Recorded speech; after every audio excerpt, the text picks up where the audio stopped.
नमस्कार आणि तुम्ही पाहत आहात जनहित न्यूज चॅनल। आज आपण एका अत्यंत महत्त्वपूर्ण आणि बहुचर्चित निकालावर बोलणार आहोत।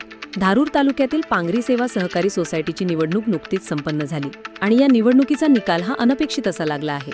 गेल्या अनेक वर्षांपासून प्रतिष्ठेची मानली जाणारी ही सोसायटी अखेर रमेश अडसकर यांच्या नेतृत्वाखालील बळीराजा शेतकरी विकास पॅनलने पुन्हा एकदा आपल्या ताब्यात ठेवली आहे।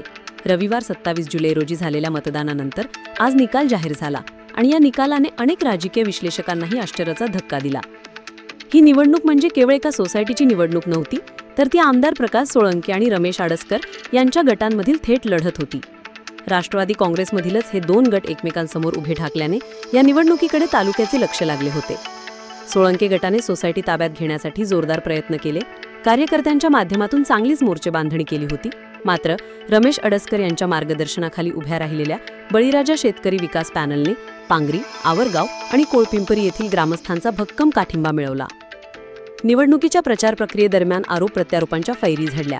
दोन्ही गटांकडून एकमेकांवर टीका करण्यात आली, एकमेकांचे उणे-धुणे काढण्यात आले।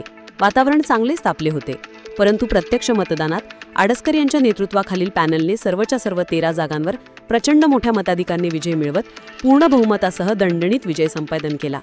या विजयाने आमदार सोळंकी गटाला एक मोठा राजकीय धक्का बसला असून त्यांच्या आशांवर पाणी फेरले गेले आहे। निकालाची घोषणा होताच पांगरी येथे शेतकरी बळीराजा विकास पॅनलच्या कार्यकर्त्यांनी आणि ग्रामस्थांनी मोठा जल्लोष केला। फटाके फोडून आणि गुलाल उधळत त्यांनी आपला आनंद साजरा केला। या एकतर्फी विजयाने अडसकर गटाचे पांगरी सेवा सोसायटीवरील वर्चस्व पुन्हा एकदा सिद्ध झाले आहे। या निकालाचे धारूर तालुक्याच्या राजकारणावर काय परिणाम होतात हे पाहणे महत्त्वाचे ठरेल। पुढील घडामोडींसाठी पाहत रहा जनहित न्यूज चॅनल।